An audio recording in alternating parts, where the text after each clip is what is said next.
बड़ा सवाल तो ये कि क्या 9 जुलाई के पहले ट्रेड डील होगी या नहीं। आप सबसे पहले चीज़ तो ये जानना चाहते हैं। दूसरा है कि ये हफ्ता बाजार के लिए क्यों मेक और ब्रेक और अहम है, ये दूसरा जानना समझना जरूरी है।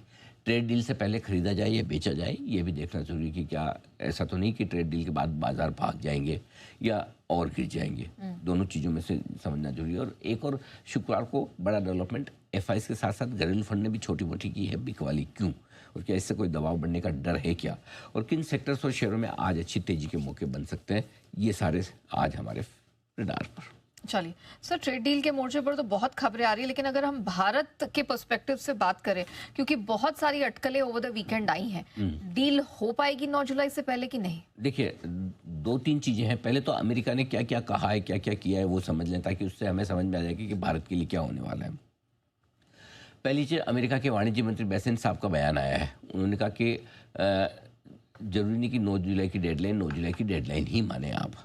अगर 9 जुलाई की डेडलाइन तक लोग मतलब आई मीन अलग अलग देश अगर ट्रेड डील साइन नहीं भी करते हैं, तब भी हम टैरिफ 10 जुलाई से नहीं लगाएंगे, हम टैरिफ 1 अगस्त से लगाएंगे। यानी कि एक तरह से 21-22 दिन की और आपने विंडो दे दी। करेक्ट। पहली चीज़ तो ये, तो यानी कि टैरिफ की डेडलाइन को लेकर अमेरिका एकदम ये अड़ियल नहीं है।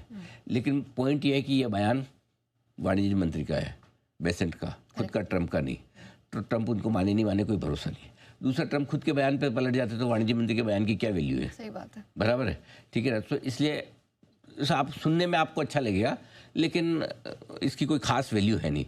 लेकिन एक चीज़ जो दिखाता है वो है कि अमेरिका थोड़ा फ्लेक्सिबल है ट्रेड डील की डेडलाइन को लेकर, नंबर 1। नंबर 2, 12 से 15 देशों के साथ उन्होंने डील साइन कर ली है। और ऐसा बोल रहा है कि लेटर वेटर साइन हो गया, भेज जाएंगे।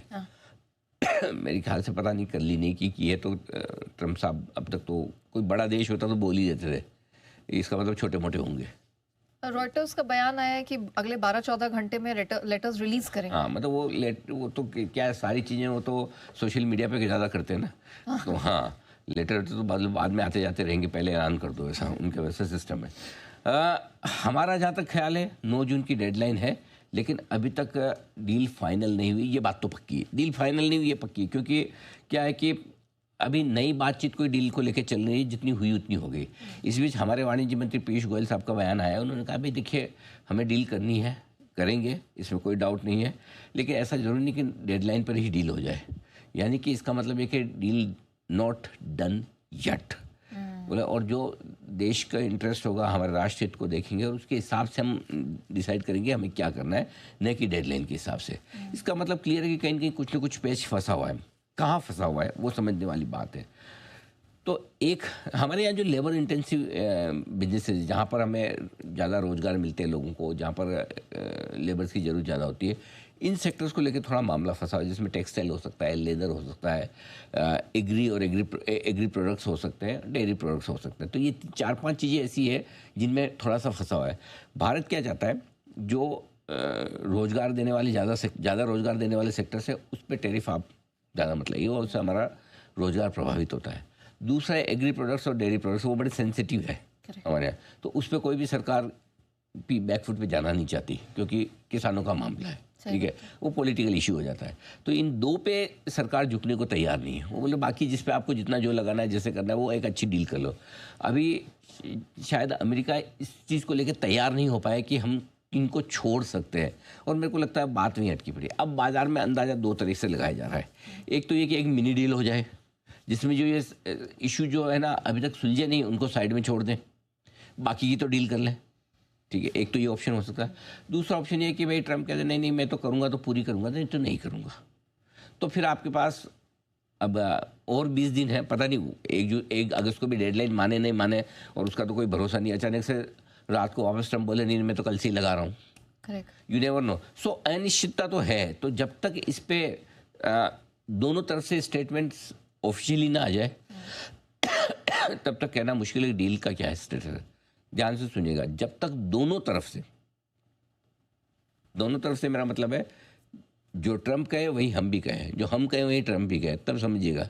क्योंकि ट्रम्प अपने स्टेटमेंट कुछ भी दे सकते हैं, हमारे मंत्री या हमारे अधिकारी ऐसा इर्रेस्पॉन्सिबल स्टेटमेंट नहीं देते। करेक्ट। राइट, वो बहुत सोच समझ के, मतलब ठोक बजा के 5 बार पढ़ के सोच के फिर बोलते हैं।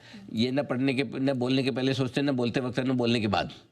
ठीक है, सोचने का डिपार्टमेंट है ही नहीं उनके, खाली बोलने का डिपार्टमेंट है ना। और सोचने का डिपार्टमेंट है तो वो सबसे ज़्यादा वोलेटाइल, इंडेक्स से ज़्यादा हर सेकंड बदलता रहता है उनकी सोच। सो इसलिए ट्रम्प कुछ भी बोल सकते हैं, उस पर रिएक्शन भी आ सकता है, लेकिन अल्टीमेटली भारत सरकार की तरफ से ऑफिशियली डील को लेकर क्या ऐलान आते हैं वो अगले 2-3 दिनों में बहुत इंपॉर्टेंट होंगे। इस पर अपने को नज़र रखनी, सिंपल।